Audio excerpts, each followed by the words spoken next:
محترم مسلمانانو، 2 رکعاته صلات هادي مونځ دا یو داسې ناشنا او زبردست مونځ دی محترمو، چې دې سره به الله جل شانه ستاسو هر رنګه حاجت پوره کړي، ستاسو مسلې به ختمې کړي، ستاسو پریشانۍ به ختمې کړي. بالکل آسان 2 رکعاته نفل دي، د حاجت دپاره دي، د پریشانو دپاره دي، د مصیبتونو دپاره دي. کوم حاجت هم نه پوره کیږي، دا 2 رکعاته صلات هادي مونځ تاسو وکئ په دې طریقې سره. آسان دی انشاءالله، غونډ په 15 منټه ټایم نه لګي، 15 منټو کې به الله جل شانه ستاسو حاجت پوره کړي. الله جل شانه به ستاسو تمام پریشانۍ ختمې کړي، په تمام به الله جل شانه ستاسو مدد او نصرت وفرمایي. نو کوم انسان چې دا نفل وکړي نو هغه الله تعالی اوري،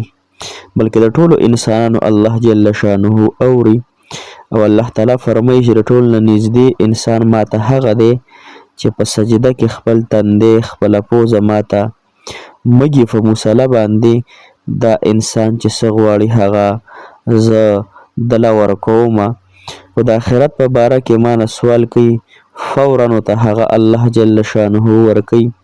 او چې د دنیا څه مقصد او عرض دپاره انسان څه سوال وکړي نو محترم مسلمانانو هغې کې بیا 3 خبرې لازمي دي. لومبنی دا چې دغه حاجت ته الله جل شانه فورا ورکوي. دویمه خبره دا ده، بعضې انسانان داسې وي چې د حاجت کې خیر نه وي نو الله جل شانه د مصلحت ته ګوري. دویمه خبره دا شه. دریمه خبره دا شه محترم مسلمانانو چې اکثر چې دی نو هغه د ګناه د وجې نه یا د نافرمانو د وجې نه د انسان حاجت نه پوره کیږي. نو لہذا تاسو به نا امیدي نه کوئ. نا امیدي څه شی دی؟ کفر دی. که موږ الله تعالی نه غواړو، الله تعالی فرمایي چې زه خفه کیږم په نه غوښتلو، او په غوښتلو باندې الله جل شانه خوشحالیږي. نو چې الله تعالی خوشحالیږي په کومه خبره، هغه خبره موږ انشاءالله خپل ځان کې راولو، او دې وظیفې سره به الله تعالی زما او ستا حاجت پوره کوي. خامخا یې وکړئ انشاءالله، بهترین دی، زبردست دی، حاجت لره پوره کوونکی 2 رکعاته نفل دی. السلام علیکم ورحمت الله وبرکاته. ډېر محترم او قابل قدر مسلمانانو، رونو خویندو، هغه مسافرو کوم چې بهر کنټرو کې زندگی تیروي، دوبۍ کې دي، سعودي عرب کې دي، هر ملک کې چې دي، سعودي هغه کې دي، امریکا کې دي، او زمونږ غږ اوري، الله جل شانه دې ورته زړه مرادونه پوره کړي. الله تعالی دې دغه مسافرو دغه خلکو په زندګو کې برکات واچي، الله تعالی دې ورته په ژوندونو کې برکات واچي، الله تعالی دې ورته تمام حاجتونه پوره کړي. ورون هم الحمدلله سورة یاسین ختم تاسو ته مونږ وکړو. په خپلو شاګردانو باندې واړه واړه ګلان دي، او د هغوی دعاګانې الله تعالی فورا قبلوي. او ستاسو دپاره خصوصا مونږ دعاګانې غواړو چې رب کریم دي زمونږ کتونکو اورېدونکو ته ډېر جزای خیر ورکړي، ډېرې خوشحالۍ دې ورته الله تعالی ورکړي. محترمو، نن چې زمونږ کومه نفل دی یعنې وظیفه ده، هغه 2 رکعاته صلات حاجت مونځ دی. هغې کې یو ټکی سیوا دی، هغه ټکی یا هادیو، دا د الله تعالی نوم دی. محترم مسلمانانو، تاسو انشاءالله دا طریقه واورئ او په دې باندې عمل وکئ، او دا وکئ انشاءالله الله تعالی مو حاجات پوره کړي. لومبی خو به تاسو 2 رکعاته نفل مونځ وکئ، خو د هغې نه مخکې به تاسو اودس چارهدام وکئ. اودس چارهدام کو مسواک استعمال کړی شي، ځکه مسواک کول سنت دي. ټوفیس وغیره دا هم موږ ورته بد نه وایو، لہذا مسواک ډېر بهترین دی، نو مسواک استعمالوئ. هغې کې دنیا او د آخرت ډېرې فایدې دي، او په ټوفیسو کې نشته دی. که څوک استعمالوي نو موږ ترې منع کوو نه، خو لہذا هغې سره سره مسواک استعمالوئ. وظیفه چې دا محترمو نفل چې دي، نو تاسو دغه اودس چارهدام وکړو زبردسته ښه طریقې سره، ځان هم پرې ښه وکړ او ستړی کړو، یعنې ښه کامل اودس چارهدام وکړو، هسې ته ځان نه خلاصو.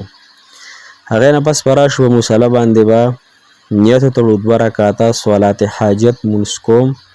په دې حاضر وخه سورة تعالی را محمد کعبې شریف ورکړم. الله اکبر، الله اکبر نیت ته وتړو. ثنا سبحانک اللهم وبحمدک وتبارك اسمك وتعالى جدك ولا إله غيرك پورې د مونځ به سورة فاتحه وي. الحمد لله رب العالمین نواله تر ولا الضالین پورې ها. ولا الضالین امین نه پس به یو فیر آیت الکرسی وی ها یو فیر آیت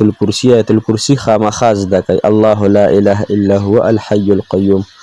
دا خامخا زده کوي دا به یو فیر وایي په لومبي رکعت کې لومبي رکعت پوره شو صحیح شوه دویم رکعت چې کله پاسئ بسم الله ووایي سورة فاتحه الحمد شریف ووایي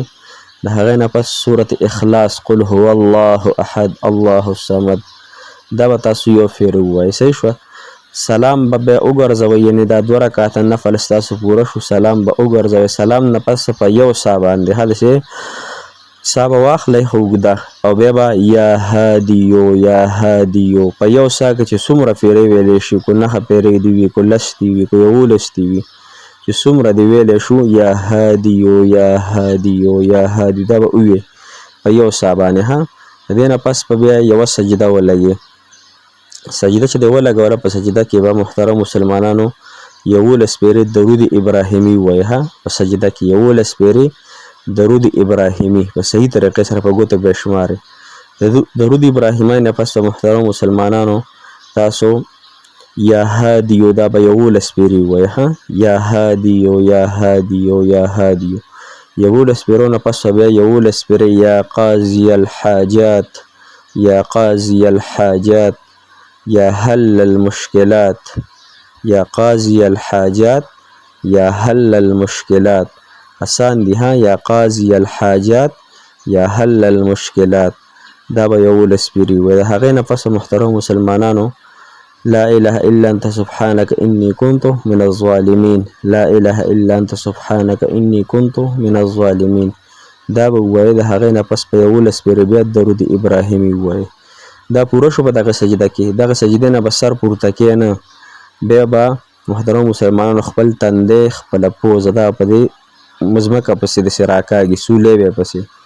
او الله تعالی ته به سوال کې مالک الله زه ستا په قدمونو کې پروت یم الله ستا په خپو کې پروت یم څنګه چې ستا د شان موافق یې